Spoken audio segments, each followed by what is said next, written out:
ഈ അനുഗ്രഹപ്പെട്ട ഉപവാസ പ്രാർത്ഥനയുടെ 4-ാം ദിവസം ഉച്ച സമയത്ത് കർത്താവിന്റെ വചനമായി നിൽപ്പാൻ കർത്താവ് തന്ന കൃപയ്ക്കായി സ്തോത്രം ചെയ്യുന്നു.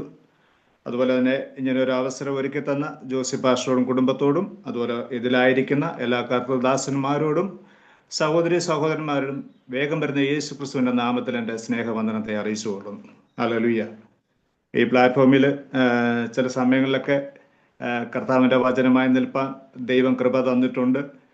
വീണ്ടും നിൽപ്പാനുള്ള അവസരം തന്നതോർത്ത് സ്തോത്രം ചെയ്യുന്നു. എനിക്ക് വലിയൊരു പ്രശ്നം എന്ന് വെച്ചാൽ നെറ്റിൻ്റെ വിഷയമുണ്ട്. ആ വിഷയം ദൈവമക്കൾ പ്രാർത്ഥിച്ചു. ഏതായാലും ഇപ്പോൾ ദൈവം സഹായിച്ച് യാതൊരു വിധത്തിലുള്ള തടസ്സവും ഇല്ല. ഇത് ശുശ്രൂഷ തീരുന്നിടം വരെയും അത് അപ്രകാരം തന്നെ നിലനിൽക്കുവാനും ഒരു ആത്മീയ അനുഗ്രഹമായി അടിയൻ്റെ ശുശ്രൂഷ തീരേണ്ടതിനും പ്രത്യേക ദൈവമക്കൾ പ്രാർത്ഥനയോടെ ആയിരിക്കണമെന്ന് അപേക്ഷ കൊള്ളുന്നു. ഇന്നത്തെ നമ്മുടെ ദൈവവചന ചിന്തയ്ക്കായി യോഹന്നാന്റെ സുവിശേഷം 21-ാം അധ്യായം 15, 16, 17 വാക്യങ്ങൾ ആരെങ്കിലും ഒന്ന് വായിച്ച് സഹായിച്ചാൽ ഉപകാരമായിരുന്നു. യോഹന്നാന്റെ സുവിശേഷം 21-ാം അധ്യായം 15, 16, 17 വാക്യങ്ങൾ.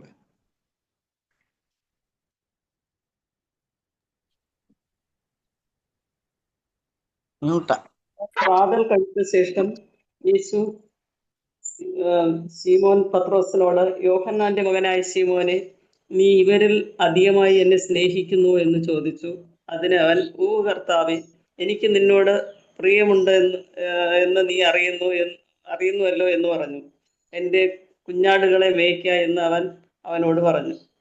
രണ്ടാമതും അവനോട്, യോഹന്നാന്റെ മകനായ ശീമോനെ, നീ എന്നെ സ്നേഹിക്കുന്നു എന്ന് ചോദിച്ചു.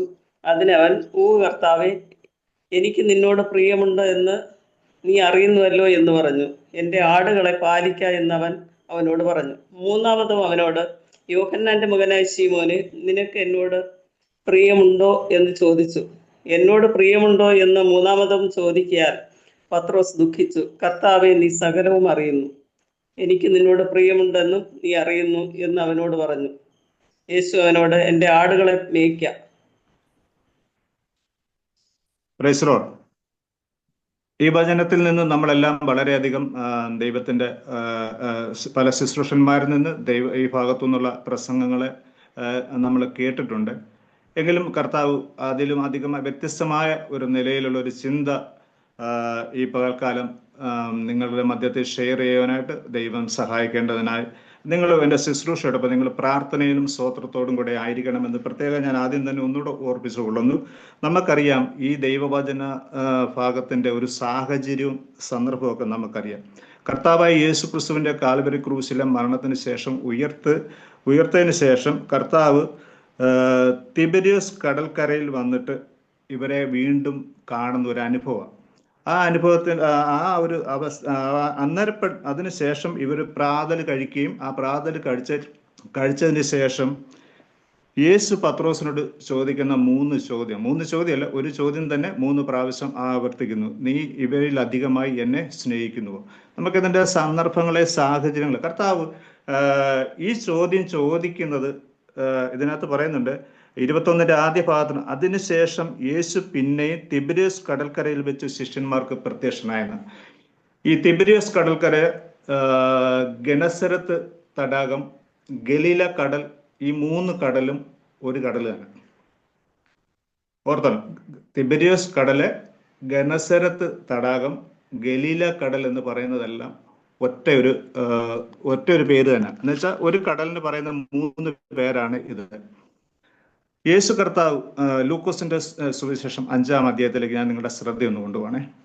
യേശു കർത്താവ് പത്രോസിനെ കർത്താവിന്റെ വേലയ്ക്ക് വേണ്ടി വിളിക്കുന്നതും ഈ കടപ്പുറത്ത് വെച്ച ഗനസരത്ത് കട.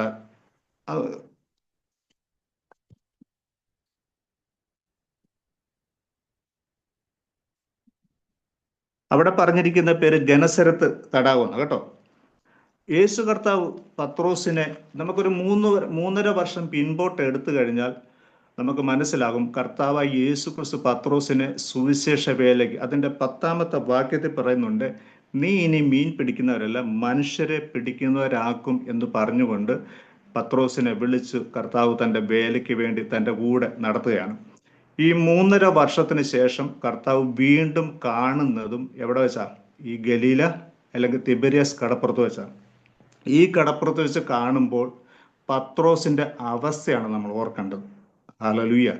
കർത്താവ് ഇപ്പോഴും പത്രോസ് ഇപ്പോഴും ആ കർത്താവിന്റെ കൂടെ വന്ന് പത്രോസ് ഇപ്പം പിന്മാറ്റത്തിന്റെ ഏറ്റവും മൂർധന്യ ദശയിൽ നിൽക്കുന്ന ഒരു അനുഭവത്തില്ല.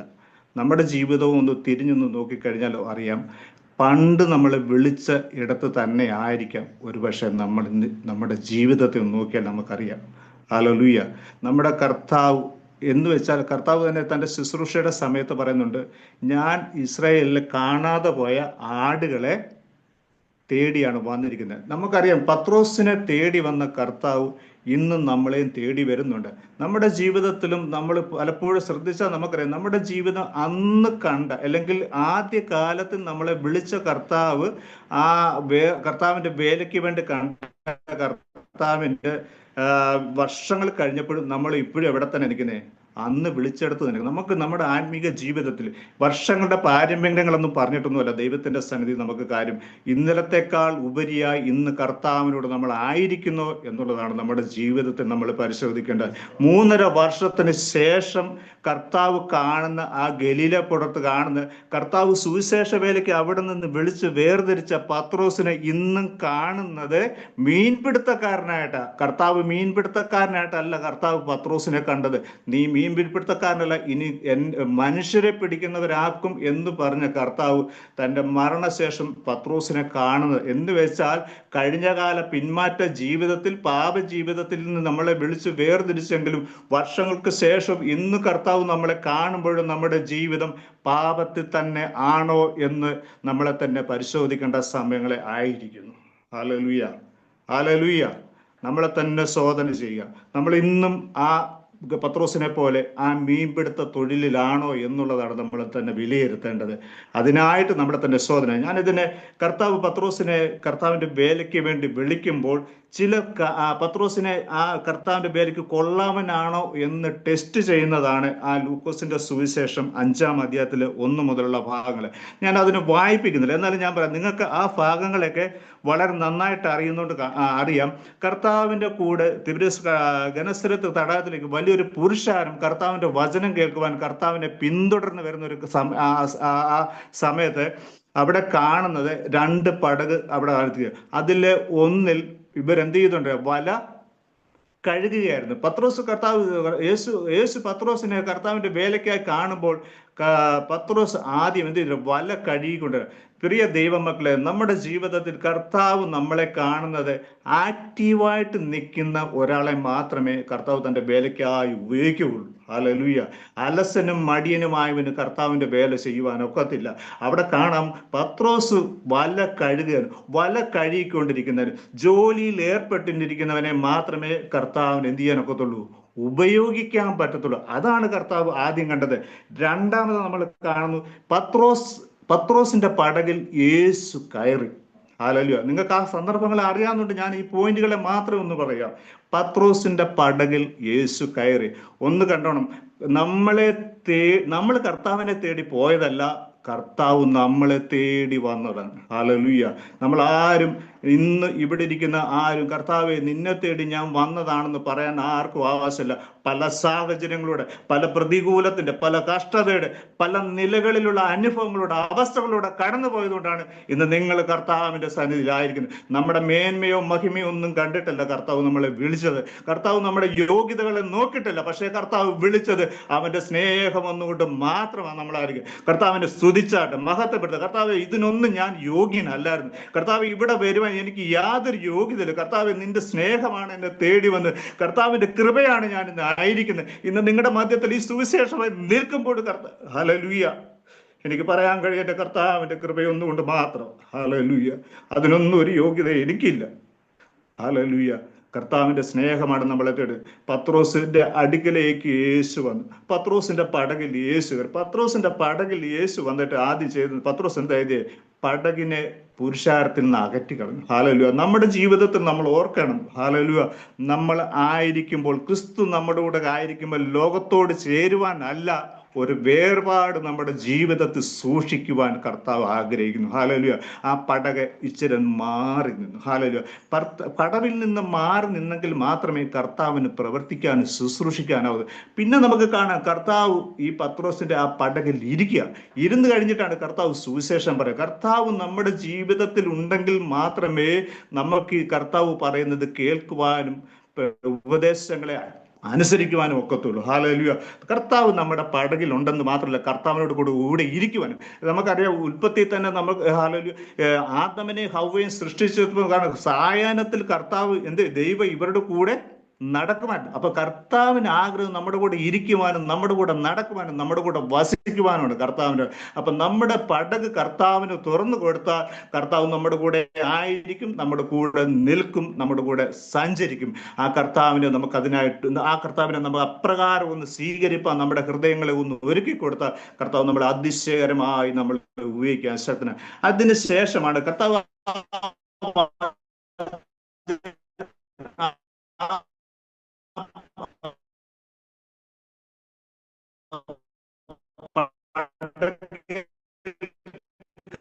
കയറി ദൈവത്തിന്റെ സന്ദർഭങ്ങൾ വന്ന പത്രോസിനോട് കർത്താവ് കർത്താവ് പറയാണ്, പത്രോസ് നിന്റെ പടകൊന്ന് നീക്കി നീ ആഴത്തിലേക്ക് എന്ത് ചെയ്യണം, ഒന്ന് വല വീശണം. ഹല്ലേലൂയ.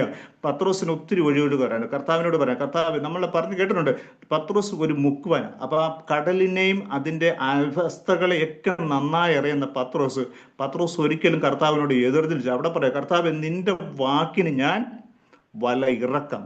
ഹല്ലേലൂയ. അനുസരിക്കുന്ന ഒരു പത്രോസ്. തനിക്ക് പല എക്സ്ക്യൂസുകളും പറയാൻ അവസരം ഉണ്ടായിട്ടും പത്രോസ് അവിടെ എന്ത് ചെയ്തു? പത്രോസ് കർത്താവിനോട് വേറെ എക്സ്ക്യൂസുകളൊന്നും. നമ്മുടെ ജീവിതത്തിൽ നമുക്കറിയാം, കർത്താവ് നമ്മളോട് പലപ്പോഴും പറയുമ്പോൾ ദൈവദാസൻ ഈ പ്ലാറ്റ്ഫോമിലുള്ളവരോട് തന്നെ കർത്താവിന്റെ വചനം ശുശ്രൂഷിക്കാൻ പറയുമ്പോൾ പലരും എക്സ്ക്യൂസുകൾ പറയുമ്പോൾ, കഴിഞ്ഞ രാത്രി താൻ ഉറങ്ങാതെ അധ്വാനിച്ചിട്ട് ഒന്നും കിട്ടിയില്ല എന്ന് കണ്ടിട്ടും കർത്താവിന് വേണ്ടി പടക്ക് വിട്ടുകൊടുത്തവനാ പത്രോസ്. നമ്മൾ എത്ര പേര് ഇതുപോലെ കർത്താവിന് വേണ്ടി കൊടുക്കുവാൻ കഴിയും? ഹല്ലേലൂയ.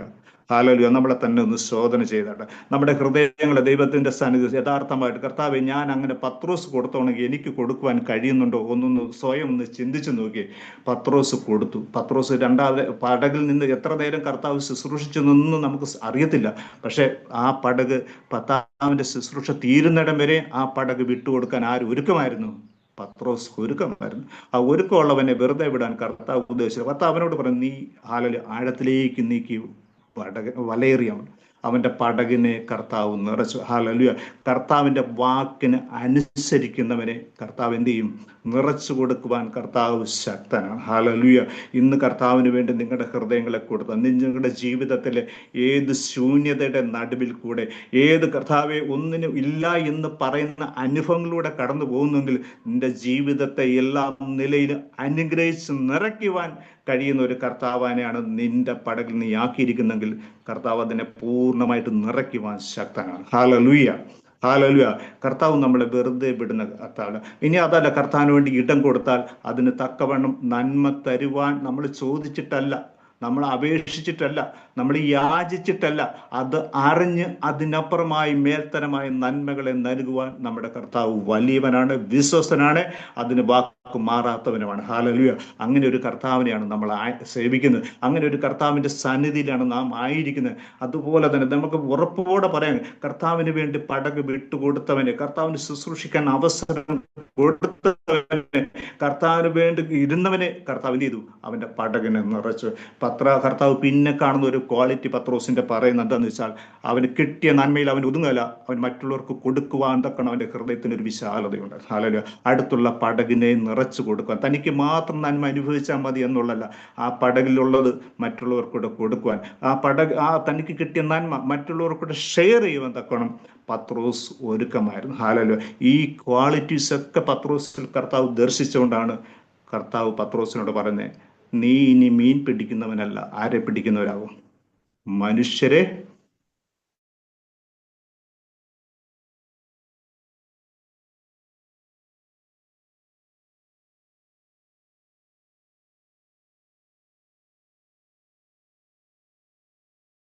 എനിക്കൊന്ന് രണ്ടാമത്തെ വാക്യത്തിലാണ്, മൂന്നാണോ അതിനകത്ത് പറയുന്നത്, പത്രോസ് യേശു ശിഷ്യന്മാരെ തെരഞ്ഞെടുക്കുമ്പോൾ, അപ്പസ്തോലന്മാരെ തെരഞ്ഞെടുക്കുമ്പോൾ പറയുന്നുണ്ട്, അതിൽ ഒന്നാമൻ പേര് പറയും, ഒന്നാമൻ പത്രോസ് അല്ലെ.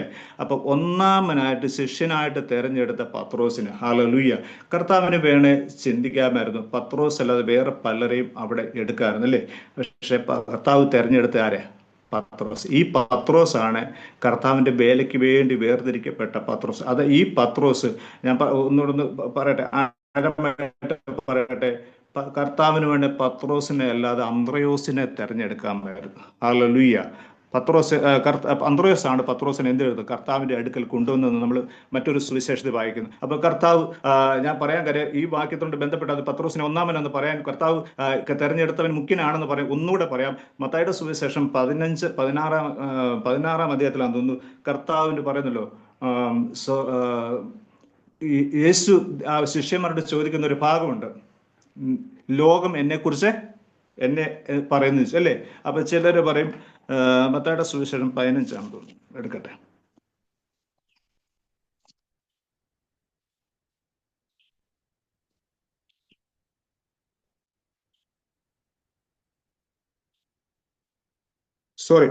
മത്തായിയുടെ സുവിശേഷം 16 അധ്യായമാണേ. അതിൻ്റെ 13 വരുമ്പോൾ ചോദിക്കും, ഈ ലോകർ എന്നെക്കുറിച്ച് എന്ത് പറയുന്നു എന്ന് ചോദിക്കുന്ന ഒരു ഭാഗമുണ്ട്. അവിടെ ശിഷ്യന്മാർ യേശുവിനോട് പറയുന്നത്, യേശുവിനെ കുറിച്ചുള്ള അഭിപ്രായം. അപ്പം ശിഷ്യന്മാർ പറയുന്നത്, നീ ഏലിയാവെന്ന് പറയുന്നുണ്ട്, യോഹന്നാൻ സ്നാപകനാണെന്നിട്ട് മറ്റു പ്രവാചകനാണെന്നൊക്കെ ഇങ്ങനെ പറയുന്ന ചില ആൻസറുകൾ നമുക്ക് കേൾക്കാം. യേശു ശിഷ്യന്മാരോടേക്ക് നിങ്ങൾ എന്നെക്കുറിച്ച് എന്ത് പറയുന്നു? അപ്പം പത്രോസ് പറയുന്ന ഒരു മറുപടി ഉണ്ട്.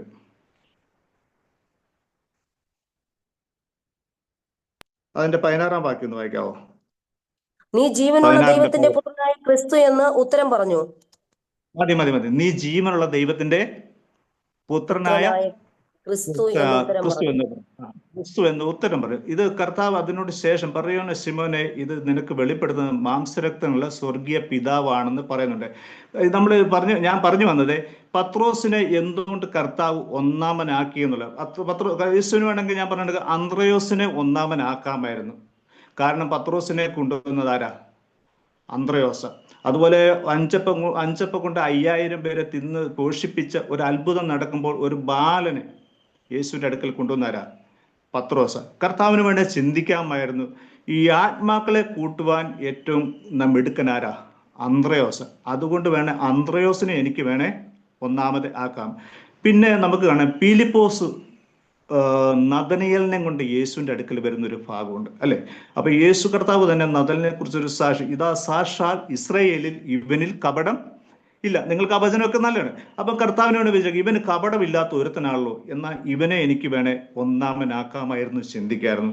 അതുപോലെ തന്നെ യേശുവിന്റെ മാറോട് ചേർന്ന് കടന്ന് യേശു ഏറ്റവും സ്നേഹിച്ച ഒരു ശിഷ്യനുണ്ടായിരുന്നു. ഈ ശിഷ്യനെ വേണേലും കർത്താവിന് എന്ത് ചെയ്യായിരുന്നു?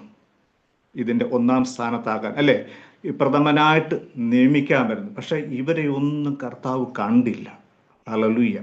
കർത്താവിന് ആവശ്യം ഈ വക ആത്മാക്കളെ നേടിക്കൊണ്ട് വരുന്നതിൽ ഒന്നുമല്ല. കർത്താവ് തന്നെ പറയുന്നുണ്ട്, ശിഷ്യന്മാരെ പലരെ അയക്കുമ്പോൾ നിങ്ങൾ അത്ഭുതങ്ങളും അടയാളങ്ങളും ചെയ്തു എന്ന് പറയുന്നതിലല്ല, നിങ്ങളുടെ പേര് ജീവന്റെ പുസ്തകത്തിൽ ഉണ്ടോ എന്ന് അറിയുന്നതാണ് വലിയ കാര്യം. ഹല്ലേലൂയ. പത്രോസിനോട് കർത്താവ് ഇവരെ ഒന്നും മാനിച്ചില്ല. അവരെ ആരെ മാനിക്കാതെ കർത്താവ് പത്രോസിനെ കണ്ടുവെങ്കിൽ ദൈവസഭയുടെ ആവശ്യം കർത്താവ് തന്നെ പറയുന്നുണ്ട്, നിനക്ക് ഇത് വെളിപ്പെടുത്തി തന്നത് മാംസരക്തങ്ങളല്ല, സ്വർഗസ്ഥനായ എൻ്റെ പിതാവത്രേ. എന്ന് വെച്ചാൽ സ്വർഗീയ വെളിപ്പാടുകൾ ഉള്ളവനെ മാത്രമേ കർത്താവിന് സഭയെ നയിക്കുവാൻ കൊടുക്കാൻ ഒക്കത്തുള്ളൂ. അതിന്റെ താഴോട്ട് കർത്താവ് പറഞ്ഞു, സ്വർഗരാജ്യത്തിന്റെ താക്കോൽ ഞാൻ നിനക്ക് തരുന്നു. ഹല്ലേലൂയ. സ്വർഗരാജ്യത്തിന്റെ താക്കോൽ. നമ്മൾ വിചാരിക്കും പലരെയും തള്ളി നമ്മളെയും കർത്താവ് തിരഞ്ഞെടുത്ത് പല സ്ഥാനത്തും ആക്കുന്നു എങ്കിൽ, കർത്താവ് നമ്മളെക്കുറിച്ച് ആഗ്രഹിക്കുന്നതും പത്രോസിനെ പോലെ വെളിപ്പാടുകളും കാഴ്ചപ്പാടുകളും ദർശനങ്ങളും ഉള്ളവരായി കർത്താവ് നമ്മളെ മാറ്റണം. കർത്താവിന് വേണ്ടി ആ നിലയിലായി തീരണമെന്ന് കർത്താവ് നമ്മളെക്കുറിച്ച് ആഗ്രഹിക്കുന്നുണ്ട്. ഈ ദർശനങ്ങൾ പ്രാപിച്ച കർത്താവ്, നമുക്കറിയാം, മറുരൂപ മലയിൽ ചെല്ലുമ്പോൾ പോലും പത്രോസ് പറയുന്നുണ്ട്, കർത്താവേ, ഒന്ന് നിനക്കും ഒന്ന് ഏലിയാവിനും ഒരു മോശയ്ക്കും ഞാൻ എന്ത് ചെയ്തേ കൂടാരം ഉണ്ടാകും അല്ലേ. വീട് ഭവനം പണി. പക്ഷെ അവിടെയും കർത്താവിൻ്റെ ഈ വെളിപ്പാടിനെ കാണുവാൻ കഴിഞ്ഞത് ആർക്കാ? യോഹന്നാനോ യാക്കോബിനോ ഇവർക്ക് ആർക്കും കഴിയാത്തൊരു വെളിപ്പാട് ആരുടെ ഹൃദയത്തിലുണ്ടായിരുന്നു? പത്രോസിന്റെ ഹൃദയത്തിൽ. ഞാൻ വിചാരിച്ചിട്ടുണ്ട് പലപ്പോഴും പക്ഷെ ഇതൊക്കെ പറഞ്ഞു കഴിഞ്ഞ് ഇതിനൊക്കെ നേരത്തെ മുമ്പ് തന്നെയാണ് കർത്താവ് ആരെ മുന്നേ വിളിച്ചാക്കിയിരിക്കുന്നത്. ശിഷ്യനാക്കുമ്പോൾ പ്രഥമനായിട്ടുള്ള കർത്താവ് പത്രോസിനെ കാണുന്നത് ഇതിന് മുമ്പേ തന്നെ ഇതെല്ലാം സ്വർഗം നേരത്തെ കാണുന്നെന്ന് പറയുന്നത്. ഞാനൊരു ചിന്ത ഇവിടെ ഒന്നുമല്ല, എന്തുകൊണ്ട് ഈ പത്രോസ് ആ ദർശനങ്ങളും വെളിപ്പാടും പ്രാപിച്ച പത്രോസാണ് ഇപ്പോൾ എവിടെ കിടക്കുന്നത്? ആദ്യം മീൻ പിടിക്കാൻ പോയ അനുഭവത്തിൽ ഇപ്പോൾ 3.5 വർഷത്തിന് ശേഷം കിടക്കും. നമ്മുടെ ജീവിതവും നമ്മൾ ചോദിച്ചാൽ നമ്മളും ആദ്യ കാലങ്ങൾ ഇറങ്ങിയ തീവ്രതയും ആദ്യകാലങ്ങളിലുള്ള ആ ദൈവസ്നേഹമൊക്കെ ഇന്നുണ്ടോ എന്ന് ചോദിച്ചാൽ നമ്മൾ പഴയതിനേക്കാൾ താണുപോയ ജീവിത അനുഭവങ്ങൾ. ഹല്ലേലൂയ. പാപത്തിന്റെ ചേറ്റുകുഴിയിൽ വീണ്ടും പണ്ട് അവർക്കറിയായിരുന്നു. പത്രോസ് പണ്ട് യേശുവിനെ അറിഞ്ഞിട്ടില്ല, പക്ഷെ യേശുവിനെ അറിഞ്ഞ് യേശുവിൻ്റെ കൂടെ നടന്ന് യേശുവിൻ്റെ കൂടെ നിന്ന് അത്ഭുതങ്ങളൊക്കെ ചെയ്തിട്ടുള്ള പത്രോസൊക്കെയാണ് ഇപ്പോൾ എവിടെ കിടക്കുന്നത്? പഴയ പോലെ മീൻ പിടിക്കാൻ പോയി കിടക്കുന്നത്. നമ്മളുമൊക്കെ അതുപോലെ തന്നെ. ഇന്നും നമ്മൾ നോക്കിക്കഴിഞ്ഞാൽ ഒത്തിരി നന്മകളും ഒത്തിരി അനുഗ്രഹങ്ങളും പ്രാപിച്ചിട്ടുള്ള നമ്മൾ ഇന്ന് നോക്കിയാൽ നമ്മുടെ ആത്മീക ജീവിതത്തിൽ യാതൊരു വിധത്തിലുള്ള ഉയർച്ചയോ ആത്മീക ജീവിതത്തിൽ വളർച്ചയോ ഉണ്ടോ എന്ന് സ്വയം ശോധന ചെയ്താൽ നമുക്ക് തന്നെ അറിയാം. നമ്മുടെ മനസാക്ഷിയോട് ചോദിച്ചാൽ അറിയാം നമ്മുടെ ആത്മീകം ഇന്ന് എവിടെ നിൽക്കുന്നു. പത്രോസിനെ പോലെ വീണ്ടും ആ ഗലീല കടപ്പുറത്തേക്ക് തിരികെ പോയ അനുഭവമാണോ എന്ന് ശോധന ചെയ്യേണ്ട സമയമായിരിക്കുന്നു. ഹല്ലേലൂയ. നമ്മുടെ ജീവിതത്തെ ഒന്ന് ശോധന ചെയ്താൽ നമുക്കറിയാം നമ്മൾ ഇപ്പോഴും ആയിരിക്കുന്ന അനുഭവങ്ങളിൽ നിന്ന് എത്ര കൊണ്ട് മുന്നേറുവാൻ കഴിഞ്ഞിട്ടുണ്ട് എന്ന്. ഹല്ലേലൂയ. എന്തുകൊണ്ട്? പത്രോസ് യേശുവിനെ ഒത്തിരി സ്നേഹിച്ച ഒരു ശിഷ്യനാണ്. യേശുവിനോട് ഏറ്റവും കൂടുതൽ സ്നേഹം ഉണ്ടായിരുന്ന ആരെന്ന് ചോദിച്ചാൽ പത്രോസാണ്. ഈ യേശുവിനോട് സ്നേഹം ഉണ്ടായിരുന്ന പത്രോസാണ് യേശുവിനെ എന്ത് ചെയ്തേ? തള്ളി പറഞ്ഞത്. അപ്പൊ അങ്ങനെയാണെങ്കിൽ പത്രോസ് നമുക്കറിയാം. പത്രോസിനെ കുറിച്ച് ഇപ്പൊ ചിലരൊക്കെ പറയും ഭയങ്കര ഭീരുവായിരുന്നു, ഭയം കൊണ്ടാണ് തള്ളി പറയുന്നത്. അതൊന്നും ഭയം കൊണ്ടല്ല. ഞാൻ ഈ ഒരു ഭാഗം ഒന്ന് വെളിപ്പെടുത്താനാണ് ഈ ഭാഗങ്ങളെല്ലാം പറഞ്ഞത്. പത്രോസ് യേശുവിനെ തള്ളി പറഞ്ഞത് ഭയം കൊണ്ടല്ല. കാര്യം പത്രോസ് യേശുവിനെ പിടിക്കാൻ പടയാളികളുമായി വന്ന കൂട്ടത്തിന്റെ എതിരെ നിന്നുകൊണ്ടാണ് മൽക്കോസ് എന്ന് പറഞ്ഞവന്റെ കാതിനെ അറുത്തത്. യേശുവിനെ പിടിക്കാൻ വന്നതിന് വേണ്ടി യേശുവിന് വേണ്ടി അവനെ പിടിക്കാൻ വന്ന പടയാളിക്ക് നേരെ വാൾ ഉയർത്തിയത് ഭയം ഉണ്ടായിട്ടൊന്നുമല്ല. ഹല്ലേലൂയ. ഭയമുള്ള ഒരു വ്യക്തി ആയിരുന്നില്ല പത്രോസ് ശരിക്കും. മറ്റു ശിഷ്യന്മാർക്ക് ആർക്കും നിൽക്കുവാനോ കർത്താവിന് പ്രൊട്ടക്ഷൻ കൊടുക്കുവാനോ കഴിയാഞ്ഞപ്പോൾ കർത്താവിന് വേണ്ടി പ്രൊട്ടക്ഷൻ ചെയ്യാൻ തയ്യാറായിട്ട് വന്നവനാണ് പത്രോസ്. ഹല്ലേലൂയ. നമ്മളത് മറക്കരുത്. പത്രോസ് ഭയം കൊണ്ടൊന്നുമല്ല. ഞാൻ ഈ ലൂക്കോസിന്റെ 5-ാം അധ്യായത്തിലേക്ക് തന്നെ ഒന്നുകൂടി നമുക്ക് ആ ഭാഗത്തെ ഒന്ന് ചിന്തിക്കുമ്പോൾ അറിയാം. 1-ാം സങ്കീർത്തനത്തിന്റെ 1-ാം വാക്യം ഒന്ന് വായിക്കണ്ട, ഞാൻ അറിയാലോ. ദുഷ്ടന്മാരുടെ ആലോചന പ്രകാരം നടക്കാതെയും പാപികളുടെ വഴിയിൽ നിൽക്കാതെയും പരിഹാസികളുടെ ഇരിപ്പിടത്തിൽ ഇരിക്കാതെയും. അപ്പം പത്രോസ് എന്തുകൊണ്ടാണ് യേശുവിനെ തള്ളി പറയേണ്ടി വന്നത് എന്നൊരു ഭാഗത്തിലേക്ക് പോകാൻ വേണ്ടിയാണ് ഞാൻ ഈ ഭാഗം എടുക്കുന്നത്. പത്രോസ് കർത്താവിനെ തള്ളി പറഞ്ഞ അതിനു മുമ്പ് തന്നെ പത്രോസ് ഗദസമന തോട്ടത്തിൽ പത്രോസിനോട് കർത്താവ് ചോദിക്കുന്നുണ്ട്, നിങ്ങൾ പരീക്ഷയിൽ അകപ്പെടാൻ. പത്രോസിനോട് യേശു പറഞ്ഞു, നിങ്ങൾ പരീക്ഷയിൽ അകപ്പെടാൻ എന്തിരിക്കാൻ ഉണർന്നിരുന്നേ പ്രാർത്ഥിക്കണം. യേശുവിനെ ഇവർ വിചാരണ ചെയ്യാൻ കൊണ്ടുപോകുന്ന സമയത്ത് കർത്താവ് നമ്മളെ ശരിക്കും വിളിച്ചിരിക്കുന്നത് എന്തിനാണ്? ദൈവസന്നിധിയിൽ പ്രാർത്ഥിക്കാനാണ്, അല്ലേ? മുഴങ്കാലുകളെ മടക്കാനാണ്. നിങ്ങൾ പരീക്ഷയിൽ അകപ്പെടാതിരിക്കാൻ ഉണർന്നിരുന്നേ പ്രാർത്ഥിക്കണം. കർത്താവ് പത്രോസിനോടൊക്കെ പറഞ്ഞൊരു വാചകം, ഒരു നാഴിക നേരം പോലും എൻ്റെ കൂടെ ഇരിപ്പാൻ നിങ്ങൾക്ക് കഴിയുന്നില്ല എന്ന് പത്രോസിന്. ഇതേ ചോദ്യമല്ലേ കർത്താവ് നമ്മളോട് ചെയ്തത്? പത്രോസിൻ്റെ പേര് മാറ്റിയിട്ട് ഇരിക്കുന്ന നമ്മുടെ ഓരോരുത്തരുടെ പേര് അവിടെ ഇട്ടിട്ടാൽ നമുക്ക് തിരിച്ചറിയാൻ കഴിയും നമ്മൾ എത്ര നേരം കർത്താവിനോട് കൂടെ സമയം ചെലവഴിക്കുന്നുണ്ടെന്നുള്ളത്, അല്ലേ? ശരിയല്ലേ? നമ്മൾ സ്വയം ഒന്ന് ശോധന. കർത്താവിന് ഇപ്പോഴും ദൈവദാസൻ ഇപ്പോഴും ആ ഒരു ഭാഗം ചോദിച്ചു, നിങ്ങൾ രാവിലെ എഴുന്നേൽക്കുമ്പോൾ എത്ര നേരം പ്രാർത്ഥിക്കുന്നുണ്ടോ? ദൈവവചനം ധ്യാനിക്കുന്നുണ്ടോ? ദൈവശബ്ദം കേൾക്കണമെങ്കിൽ ദൈവ സാന്നിധ്യത്തിൽ നമ്മൾ ഇരുന്നെങ്കിൽ മാത്രമേ കഴിയുകയുള്ളൂ. ഹല്ലേലൂയ. ഇപ്പോഴും ആ ദൈവദാസൻ ജോസഫ് പാസ്റ്റർ ഈ കാര്യം പറഞ്ഞത്. അപ്പം ഒരു നാഴിക നേരം പോലും നമ്മൾക്ക് ദൈവസന്നിധിയിൽ ആയിരിക്കുവാൻ കഴിയുന്നില്ലെങ്കിൽ നമ്മൾ പറയുക, കർത്താവ് എന്നെ വലിയ ശുശ്രൂഷകനാണ്, എന്നെ വലിയ പ്രസംഗിക്കുന്നവനാകണം, എന്നെ വലിയ പ്രവാചകനാണ്, എന്നെ വലിയ ഭൂതശാന്തി ശുശ്രൂഷകനാക്കണമെന്ന് നമ്മൾ ആഗ്രഹിക്കാം. പക്ഷേ അതിന് തക്കവണ്ണം ദൈവസന്നിധിയിൽ പ്രാപിക്കാൻ നമുക്ക് കഴിയുന്നു. കാര്യം നമ്മൾ കർത്താവിന് പ്രാധാന്യം എത്ര കൊടുക്കുന്നു, ദൈവ സാന്നിധ്യത്തിൽ ഇരിക്കാൻ എന്തുമാത്രം താല്പര്യപ്പെടുന്നു, അങ്ങനെയുള്ള ഒരു വ്യക്തിക്ക് മാത്രമേ ദൈവസന്നിധിയിൽ നിന്ന് ചിലത് പ്രാപിക്കുവാൻ കഴിയുകയുള്ളൂ. അതുകൊണ്ട് ആ ദൈവസന്നിധി നമ്മൾ എപ്പോൾ ആയിരിക്കുന്നു ആ സമയങ്ങളല്ല, കൂടുതൽ ഇന്നലത്തെക്കാൾ ഇന്നും കൂടെ എൻ്റെ കർത്താവിന് വേണ്ടി ഞാൻ നിൽക്കുവാൻ ഒരുക്കമുള്ളവനാണ് എന്ന് മനസ്സൊരുക്കി കൊടുക്കുന്ന ഒരു കർത്താവിന്, ആഗ്രഹത്തോടെ ആയിരിക്കുന്ന ഒരു വ്യക്തിയുടെ ജീവിതത്തിൽ മാത്രമേ കർത്താവിന് പ്രവർത്തിക്കുവാനും കർത്താവിന് നൽകുവാനും കഴിയുള്ളൂ എന്നുള്ളതാണ് സത്യം. Hallelujah, hallelujah, hallelujah. നമ്മൾ സ്തോത്രത്തോടെ ആയിരിക്കണം. നമ്മളൊരു കേൾവിക്കാരായിട്ട് ഇരുന്നാൽ എനിക്കും അതൊരു വചന ശുശ്രൂഷയ്ക്ക് ഒരു തടസ്സമുണ്ട്. അതുകൊണ്ട് തന്നെ നിങ്ങളുടെ ജീവിതത്തിൽ കർത്താവിൻ്റെ വചനം കേൾക്കുമ്പോൾ, അത് ഞാൻ പറയുന്ന വലിയ അത്ഭുതങ്ങൾ, വലിയ പ്രസംഗങ്ങളാണ്. ഈ കേൾക്കുന്ന വചനങ്ങൾ നിങ്ങളുടെ ഹൃദയത്തിലേക്ക് ആഴമായി ഇറങ്ങണം. ഹല്ലേലൂയ. നമ്മളെ തന്നെ ശോധന, നമ്മൾ ഇന്നലകളെ കേട്ട സുവിശേഷങ്ങളല്ല, ഇന്നലകളിൽ കേട്ട സുവിശേഷങ്ങൾ നമ്മുടെ ജീവിതത്തെ എത്രത്തോളം രൂപാന്തരപ്പെടുത്തി എന്ന് പറയുമ്പോൾ മാത്രമേ നമ്മൾ കേട്ട വചനത്തിന് നമ്മുടെ മേൽ ഹല്ലേലൂയ അത് ക്രിയ ചെയ്തു എന്ന് പറയാനോ, അല്ലെങ്കിൽ നമ്മുടെ ജീവിതത്തിൽ അത് പ്രവർത്തിച്ചു എന്ന് നമുക്ക് പറയാനോ. നമ്മൾ കേൾവിക്കാരായിട്ട് ഇരിക്കുവാനല്ല. സമൽബാലം കർത്താവെ അള്ളിശൻ അടിയന്ത കേൾക്കുന്നു, കേട്ടിട്ട് അതിനെ പ്രവർത്തിക്കുന്നവരായി തീർന്നെങ്കിൽ മാത്രമേ ദൈവത്തിന്റെ വചനത്തിന് പ്രവർത്തിക്കാൻ ഒക്കത്തുള്ളൂ. നമ്മുടെ കർത്താവിന്റെ വചനം കേൾക്കുകയല്ല, അത് അല്ലെങ്കിൽ വിശ്വാസം പ്രവൃത്തിയിലേക്ക് നമ്മൾ വരണമെന്നുണ്ടെങ്കിൽ അതിനെ ചെയ്യുന്നവരായി തീരുവാൻ നമ്മളെ തന്നെ വിട്ടുകൊടുക്കുന്നവരായി, കർത്താവിന് പണിയണമെങ്കിൽ കർത്താവിന്റെ കരങ്ങളിൽ ദൈവഹിതത്തിന് വിട്ടുകൊടുക്കുന്നവരെ മാത്രമേ എന്ത് ചെയ്യാനൊക്കത്തുള്ളൂ, കർത്താവിനെ പണിയാനൊക്കത്തുള്ളൂ. നമ്മൾ കേൾവിക്കാരായിട്ടിരുന്നാൽ കേൾക്കാം, ഇന്നും കേൾക്കാം, നാളെയും വചനം കേൾക്കാം. പക്ഷെ ആ വചനം നമ്മുടെ ജീവിതത്തെ രൂപാന്തരപ്പെടുത്തണമെങ്കിൽ കർത്താവിൻ്റെ കരങ്ങളിൽ നമ്മളെ തന്നെ വിട്ടുകൊടുക്കുവാൻ നമ്മൾ ഒരുക്കപ്പെട്ടുകൊണ്ടിരിക്കണം.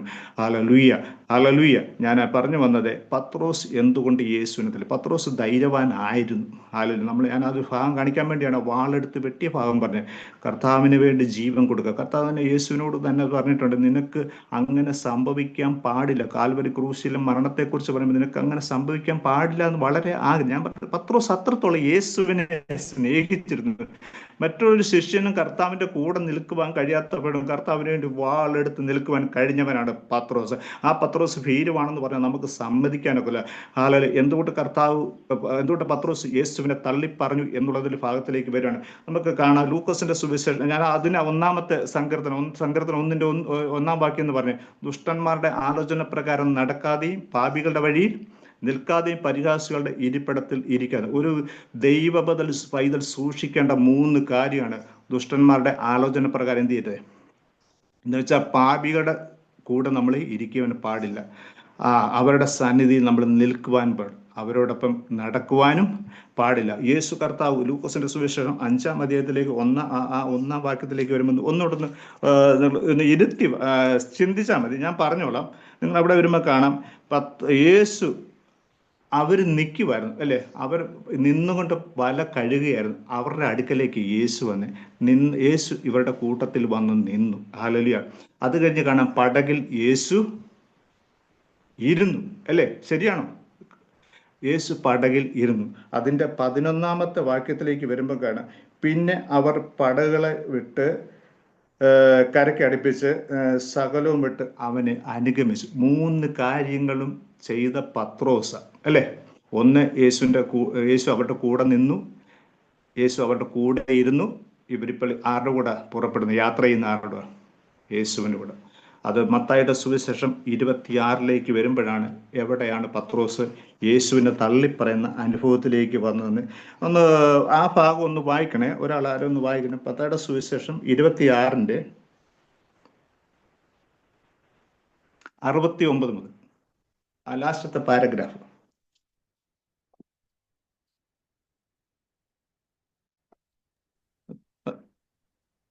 അവന്റെ അടുക്കൽ ഒരു വേലക്കാരത്തി വന്നു, നീയും ഗലീലക്കാരനായ യേശുവിനോട് കൂടെ ആയിരുന്നുവല്ലോ എന്ന് പറഞ്ഞു. അതിന് അവൻ, നീ പറയുന്നത് എനിക്ക് തിരിയുന്നില്ല എന്ന് എല്ലാവരും കേൾക്കെ തള്ളി പറഞ്ഞു. അബിഗേൽ സിസ്റ്ററെ, ഇത് മറിക്കരുത്, അത് അങ്ങനെ തന്നെ വെച്ചോണേ, അതിനെ വെച്ചോണം കേട്ടോ. ഒന്ന്, പത്രോസ് ആരുടെ കൂടെ എവിടെ ഇരുന്നെന്ന് പറയുന്നത്? നടുമുറ്റത്തെ ഇരുന്നു. ഒരാളൊന്ന് അൺമ്യൂട്ട് ചെയ്തിരിക്കണേ. ഒരാൾ അറ്റത്തിരുന്നു. അതിൻ്റെ അടുത്ത ഭാഗത്തേക്ക് വരുമ്പോൾ ഇവരുടെ കൂടെ നിന്നു. അത് കഴിഞ്ഞ് അവരുടെ കൂടെ പുറപ്പെടും. 3 കാര്യങ്ങളും ഞാൻ പറഞ്ഞ ഈ ഭാഗം വായിക്കും, ഞാൻ അത്രേ പറയുന്നുള്ളൂ. നിങ്ങളതൊന്ന് വായിച്ചാൽ മതി. അതിൻ്റെ ആ പാരഗ്രാഫ് വായിക്കുമ്പോൾ നിങ്ങൾക്ക് മനസ്സിലാകും. യേശു ആദ്യം വന്ന് ഇവരുടെ കൂടെ നിന്നു, ഇവരുടെ കൂടെ ഇരുന്നു, യേശുവിൻ്റെ കൂടെ ഇവർ യാത്ര ചെയ്തു, അല്ലേ? ഇതുപോലെ ഇത് ചെയ്ത പത്രോസാണ് ഇപ്പുറത്തേക്ക് വരുമ്പോൾ ഇപ്പോൾ എവിടെ നടുമുറ്റത്ത് ഇവരുടെ കൂടെ യേശുവിനെ ക്രൂശിക്കാൻ കൊണ്ടുപോയവരുടെ കൂട്ടത്തിൽ ഇരിക്കുക, പാപികളുടെ കൂട്ടത്തിൽ ഇരിക്കുക, അവരുടെ കൂടെ നിൽക്കുക, അവരുടെ കൂടെ പുറപ്പെട്ടു, അവരുടെ കൂടെ നടക്കുക. ഇതുകൊണ്ടാണ് പത്രോസിന്റെ ജീവിതത്തിൽ എന്തു പറയേണ്ടി വന്നത്? യേശുവിനെ തള്ളിപ്പറയും. നമ്മുടെ ജീവിതവും നമ്മൾ ശ്രദ്ധിച്ചാൽ അറിയാം, യേശുവിനെ വിട്ട് നമ്മൾ ലോകത്തിനോട് ചേർന്നാൽ നമ്മുടെ ജീവിതം എന്തായിത്തീരും? കർത്താവിനെ തള്ളിപ്പറയുന്ന അനുഭവത്തിലേക്ക് നമ്മൾ പോകും. Hallelujah, hallelujah. അതുകൊണ്ട് നമ്മൾ സൂക്ഷിക്കണം. നമ്മളെപ്പോഴും, ഞാൻ അതാ പറഞ്ഞ, യേശു ഗലീല കടപ്പുറത്തുനിന്ന് വിളിച്ച് വേർതിരിച്ച പത്രോസ് ഇപ്പോഴും എവിടെ തന്നെ ആയിരിക്കുന്നത്? ഈ ഗലീല കടപ്പുറത്ത് മീൻപിടുത്തക്കാരനായിട്ട് തന്നെ പത്രോസ് ഇപ്പോഴും ആരായിട്ട് തന്നെ നിൽക്കുക? മീൻപിടുത്തക്കാരനായിട്ടിരിക്കുക. ഹല്ലേലൂയ. എന്തുകൊണ്ട് പറ്റി? യേശുവിൻ്റെ കൂടെ നടക്കേണ്ടിരുന്ന പത്രോസ്, ഞാൻ പറഞ്ഞ അപ്പുറത്തെ യേശുവിനെ വിചാരണ ചെയ്യുമ്പോൾ യേശുവിന് വേണ്ടി പ്രാർത്ഥിക്കേണ്ട കടമയുണ്ടായിരുന്ന പത്രോസ് ഇപ്പോൾ യേശുവിനെ വിചാരണ ചെയ്യുന്നവരുടെ കൂട്ടത്തിൽ പോയി ഇരിക്കുക, അവരുടെ കൂടെ നടക്കുക, അവരുടെ കൂടെ നിൽക്കുക. ഹല്ലേലൂയ. നമ്മൾ ലോകത്തിനോട് ചേർന്ന് നിന്നാൽ നമ്മൾ ലോകരെ പോലെ ആയിത്തീരും. ഇന്നലെ വരെ കർത്താവ് നമ്മളോട് ചെയ്തതും ഇന്നലെ വരെ കർത്താവിൽ നിന്ന് അനുഭവിച്ച നന്മകളെ ഒന്നും നമുക്ക് കാണുവാൻ കഴിയത്തില്ല. ഈ നന്മകൾ അനുഭവിച്ച് തന്നവനെ നമ്മൾ തന്നെ തള്ളിപ്പറയുന്ന അനുഭവത്തിലേക്ക് നമ്മൾ പോകും. Hallelujah, hallelujah. അങ്ങനെ ഉണ്ടാകാതിരിക്കണമെങ്കിൽ നമ്മൾ ആരായിരിക്കണം? ആരായിത്തീരണം? ക്രിസ്തുവിനോട് ചേർന്ന് നടക്കുന്നവരായിത്തീരണം. ഞാൻ പറഞ്ഞു വന്ന ഈ ദർശനങ്ങൾ, സ്വർഗത്തിൻ്റെ താക്കോൽ ആരുടെ കരങ്ങളിലാണ് കർത്താവ് കൊടുത്തിരുന്നത്? പത്രോസിൻ്റെ കരങ്ങളിൽ. ഈ പത്രോസാണ് 21-ാം അധ്യായത്തിലേക്ക് വരുമ്പോൾ നമ്മൾ കാണുന്നത്. ഇപ്പം എവിടെ ഇരിക്കുക? തിബിരിയസ് കടൽ. അതുകൊണ്ടാണ് യേശു ചോദിക്കുന്നത്. ഞാൻ പറയാം, 3 സ്ഥാനത്തു നിന്ന് കർത്താവ് പത്രോസിനെ ഉറപ്പിക്കുക. ഹല്ലേലൂയ. സ്വർഗരാജ്യത്തിൻ്റെ താക്കോല് കൊടുത്തവൻ നമ്മളെയും കർത്താവ് ചില സ്ഥാനങ്ങളിൽ നമ്മളെ ആക്കിയിട്ടുണ്ട്, നമ്മൾ അത് അറിയുന്നില്ല. എങ്കിലും ഈ സ്ഥാനങ്ങളായിരിക്കുമ്പോൾ തന്നെ നമ്മുടെ ജീവിതത്തിൽ എത്രയോ തവണ ദൈവ സാന്നിധ്യം അകന്നുവന്നു. ഇന്നും കർത്താവ് നമ്മളെ തേടി, ദൈവശബ്ദം നമ്മളെ ഇന്നും തേടി വരുന്നുണ്ട്. അതുകൊണ്ടാണ് പത്രോസിനോട് യേശു ചോദിക്കുന്നത്, നീ ഇവരിൽ അധികമായി എന്നെ സ്നേഹിക്കുന്നു. എന്നിട്ട് കർത്താവ് പറഞ്ഞു, നീ എൻ്റെ ആടുകളെ മേയ്ക്കുക. രണ്ടാമതേം ചോദിക്കുന്നു, നീ ഇവയിൽ അധികമായി എന്നെ സ്നേഹിക്കുന്നു, നീ ആടുകളെ പാലിക്കുക. മൂന്നാമതേം ചോദിക്കുന്നു, ഇവയിൽ അധികമായി എന്നെ സ്നേഹിക്കുന്നു. എന്തുകൊണ്ടാണെന്ന് ചോദിച്ചാൽ, കർത്താവ് നമ്മളെ വിളിച്ച് വേർതിരിച്ചതിന് പിന്നെ കർത്താവ് നമ്മളെ സ്ഥാനമാനങ്ങൾ നൽകിയിട്ടുണ്ട്. നമ്മൾ അറിയുന്നില്ല, ചില പദവികളില്ല നമ്മളെ കർത്താവ് ഇരിക്കുന്നത്. സ്വർഗത്തിന്റെ താക്കോൽ പത്രോസിന്റെ കയ്യിൽ ഏൽപ്പിച്ച പോലെ സ്വർഗം നമ്മളെ കാണുമ്പോൾ തന്നെ ചില പദവികളിലേക്ക് നമ്മളെ ദൈവം നടത്തി. പക്ഷെ നമ്മൾ അതിൽ എത്രത്തോളം വിശ്വസരായിരിക്കുന്നു? യെഹെസ്കേലിന്റെ പുസ്തകത്തിലേക്ക് വരുമ്പോൾ കാണാം, 22-ന്റെ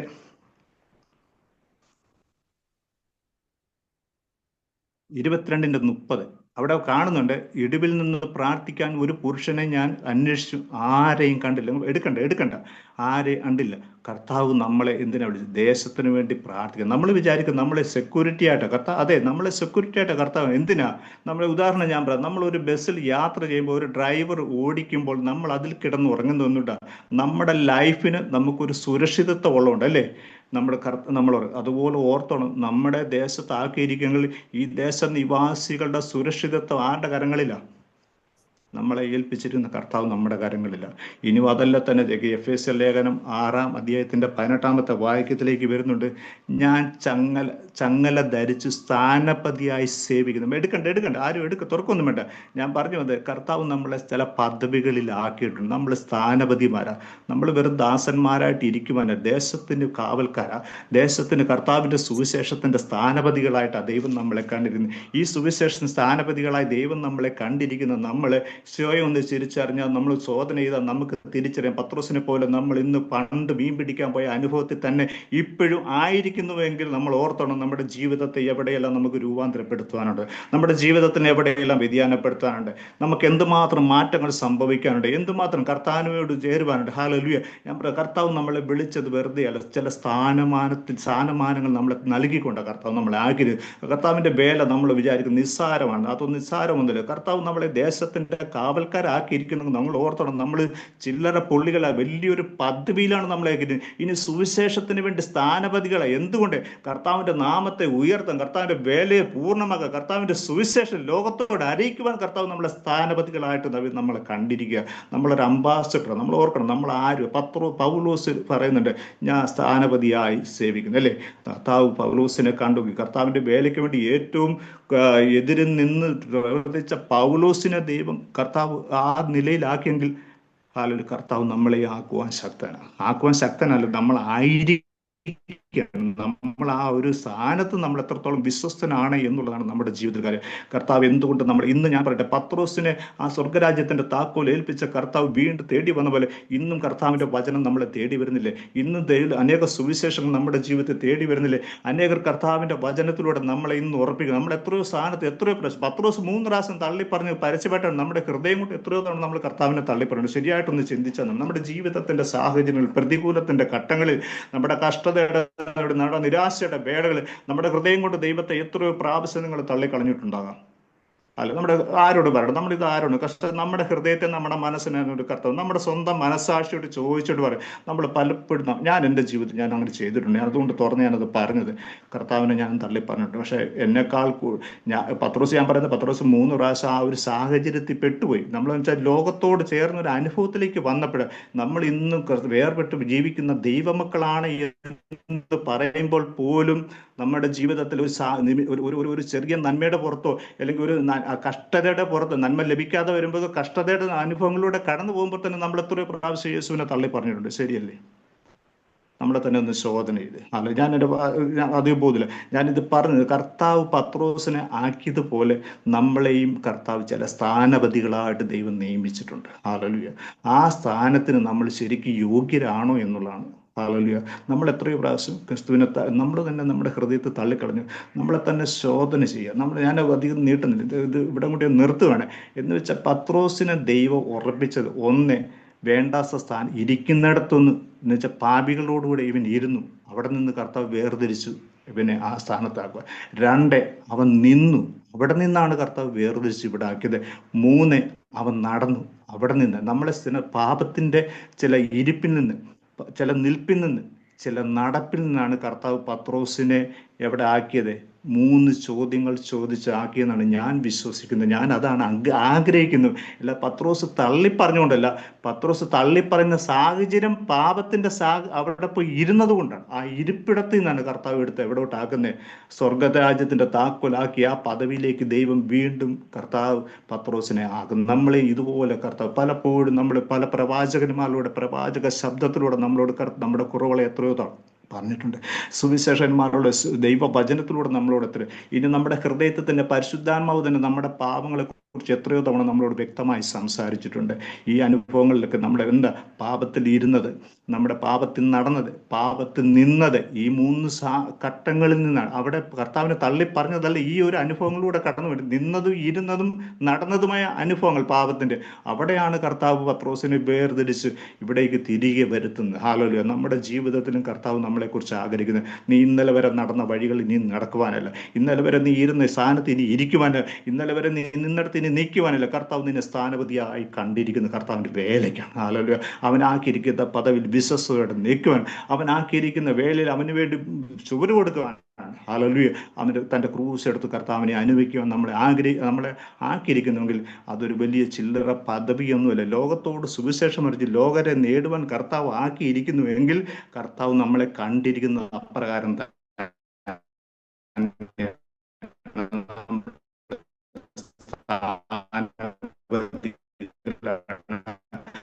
ചില നമ്മൾ വിചാരിക്കുന്ന ഇല്ല, ഇതിനെക്കാട് വലിയൊരു വേലയാണ് ഒരു പാവിയെ ക്രിസ്തുവിലേക്ക് നേടുക എന്നുള്ള ചില്ലറ പരിപാടിയൊന്നുമല്ല. പരിപാടി എന്ന് പറയുമ്പോൾ ചില്ലറ പ്രയത്നമൊന്നും പോരാ, അതിന്റെ പിന്നിൽ വലിയ പ്രാർത്ഥനയും കണ്ണീര് ഒഴുക്കണം. അങ്ങനെയാണെങ്കിൽ ഈ തൂമ്പിലിരിക്കുന്ന നമ്മളെല്ലാം ഈ ദേശത്തിന് വേണ്ടി കണ്ണുനിരിക്കുക. എത്രയോ പേരെ ദൈവം വിടുവിപ്പാൻ ശക്തന്, പാപത്തിൽ നിന്ന്, പാപത്തിലിരിക്കുന്നവരെ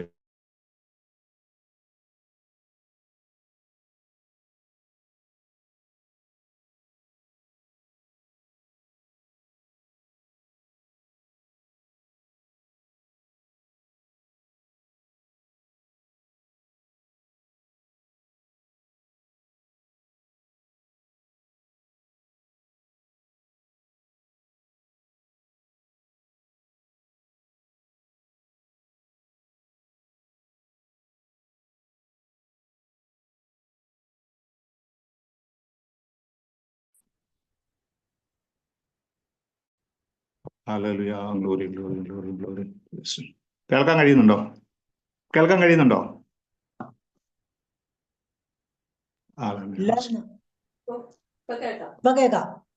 ഓക്കെ ഓക്കെ ഓക്കെ. ഞാൻ നിർത്തുക. ഞാൻ പറഞ്ഞു വന്നത്, നമ്മളെയും കർത്താവ് വിളിച്ചെന്ന് പാപത്തിൽ നിന്നാണ് നമ്മൾ വിളിച്ചത്. പാപത്തിൽ നടന്നെടുത്തുന്നു, പാപത്തിൽ ഇരുന്നെടുത്തുന്നു, പാപത്തിൽ ജീവിച്ചെടുത്തുന്ന കർത്താവ് നമ്മളെ വേർതിരിച്ചത്. ഹല്ലേലൂയ. നമ്മൾ ഒന്നുകൂടെ ശോധന ചെയ്യുക ഈ ദിവസം. അല്ലെങ്കിൽ കഴിഞ്ഞ നാളുകളിൽ കർത്താവ് വിളിച്ച് വേർതിരിച്ച സ്ഥാനത്ത് നിന്ന് നമ്മൾ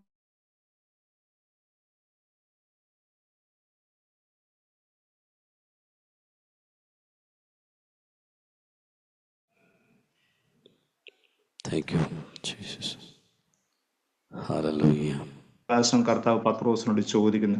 3 സാഹചര്യങ്ങളിൽ നിന്ന് വേർപെടുത്തി കർത്താവ് പത്രോസിനെ തൻ്റെ ആ സ്വർഗരാജ്യത്തിൻ്റെ താക്കോൽ ഏൽപ്പിച്ച പോലെ, താനാക്കിയിരിക്കുന്ന പദവിയിലേക്ക് വീണ്ടും നടത്തിയതുപോലെ കർത്താവ് ഇന്നും നമ്മളെയും വീണ്ടും ആ സാഹചര്യത്തിലേക്ക്, ആ പദവിയിലേക്ക് കർത്താവ് നമ്മളെ നടത്തുവാൻ ആയിരിക്കുന്നു. നമ്മളെ തന്നെ ഒരുക്കി കൊടുക്കാം. ഈ വചനങ്ങൾ നിങ്ങളുടെ ജീവിതത്തിൽ വീട്ടിൻ്റെ നെറ്റിൻ്റെ ഇഷ്യൂസ് ഒക്കെ ഉണ്ടായെങ്കിലും എത്രത്തോളം ദൈവത്തിൻ്റെ വചനം ശുശ്രൂഷിപ്പാൻ കർത്താവ് കൃപ തന്നു. നിങ്ങൾ എന്നെ ഓർത്ത് പ്രാർത്ഥിക്കുന്ന നിങ്ങളുടെ ജീവിതത്തിലും അത് അനുഗ്രഹമായി എന്ന് ഞാനും വിശ്വസിക്കുന്നു. നമ്മളെ പദവികൾക്കപ്പുറമായി കർത്താവിൻ്റെ വേലയ്ക്ക് വേണ്ടി നമ്മൾ വിശ്വസ്തരായിരിക്കും. കർത്താവ് ചോദിച്ചോളൂ, യേഹസ്കന്റെ പുസ്തകത്തിൽ ഈ ദേശത്തിന് വേണ്ടി ഇടിവിൽ നിന്ന് പ്രാർത്ഥിക്കാൻ ഒരു വിശ്വസ്തനെ കർത്താവ് അന്വേഷിക്കുമ്പോൾ, കർത്താവെ ഞാൻ അതിനായി ഒരുക്കുന്നു എന്ന് നമ്മുടെ ഹൃദയങ്ങളെ ഒന്ന് സ്വയം കർത്താവിന് വേണ്ടി ഒന്ന് സമർപ്പിച്ചു കൊടുത്താൽ, ഹല്ലേലൂയ. 12-ാം സങ്കീർത്തനത്തിൽ 1-ാമത്തെ യഹോവ മനുഷ്യപുത്രന്മാരെ നോക്കുന്നു. അവൻ മനുഷ്യപുത്രന്മാരിൽ കുറഞ്ഞിരിക്കുന്നവർ അല്ലേ? ഈ നാളുകളിൽ വിശ്വസ്തന്മാർ കുറഞ്ഞ ഒരു കാലഘട്ടത്തിൽ കർത്താവിന് വേണ്ടി വിശ്വസ്തയോടെ നിൽക്കുവാൻ നമ്മുടെ ജീവിതത്തെ നമുക്ക് സമർപ്പിക്കാം. ഇനിയൊരു മടങ്ങിപ്പോക്ക് നമ്മുടെ ജീവിതത്തിൽ സംഭവിക്കാതെ, ഇനിയൊരു പിന്മാറ്റം നമ്മുടെ ജീവിതത്തിൽ സംഭവിക്കാതെ, കർത്താവെ അങ്ങ് ആക്കിയ സ്ഥാനത്ത് നിൽക്കുവാൻ, അങ്ങ് ആക്കിയ ആ ലക്ഷ്യത്തിലേക്ക് അടിയൻ എത്തുവാൻ എന്നെ സഹായിക്കണമേ എന്ന് നമുക്ക് പ്രാർത്ഥിക്കാം. ഈ വചനങ്ങളെ ദൈവം നമ്മളെ അനുഗ്രഹിക്കട്ടെ. അവസരം തന്ന ജോസഫ് പാസ്റ്ററിനോട് പ്രത്യേകമായ നന്ദി അറിയിക്കുന്നു. ഞാൻ വിശ്വസിക്കുന്നു നിങ്ങളുടെ ജീവിതത്തിൽ അനുഗ്രഹമായി തീർന്നുവെന്ന്. ഓക്കെ, സ്തോത്രം. Praise the Lord. Amen. Thank U Devadasan. Hallelujah. കർത്താവ് അനുഗ്രഹിക്കുമാറാകട്ടെ. വളരെ അനുഗ്രഹിക്കപ്പെട്ട ദൈവിക വചന ശുശ്രൂഷ ചെയ്യുവാൻ കർത്താവിന്റെ ദാസനെ ബലപ്പെടുത്തി. ആമേൻ. Thank you Jesus. ഒരു വാക്ക് പ്രാർത്ഥിക്കാം. പരിശുദ്ധനും നിത്യനും വാഴ്ത്തപ്പെട്ടവനുമായ ഞങ്ങളുടെ നല്ല കർത്താവേ, ഇന്ന് പകൽ സമയം ഞങ്ങളുടെ നടുവിൽ കർത്താവിന്റെ വചനവുമായി കടന്നു വരികയും വളരെ അനുഗ്രഹിക്കപ്പെട്ട നിലയിൽ വചന ശുശ്രൂഷിച്ച കർത്താവിന്റെ ദാസനോട് നന്ദി അറിയിക്കുന്നു. കർത്താവ് ഒത്തിരി അനുഗ്രഹിക്കപ്പെട്ടിട്ട് ഇനിയും അധികമായി ആമേൻ ഉപയോഗിക്കുവാൻ കർത്താവ് കൃപ നൽകട്ടെ. യേശു ക്രിസ്തുവിൻ നാമത്തിൽ തന്നെ ആമേൻ, ആമേൻ, ആമേൻ. ഹല്ലേലൂയ.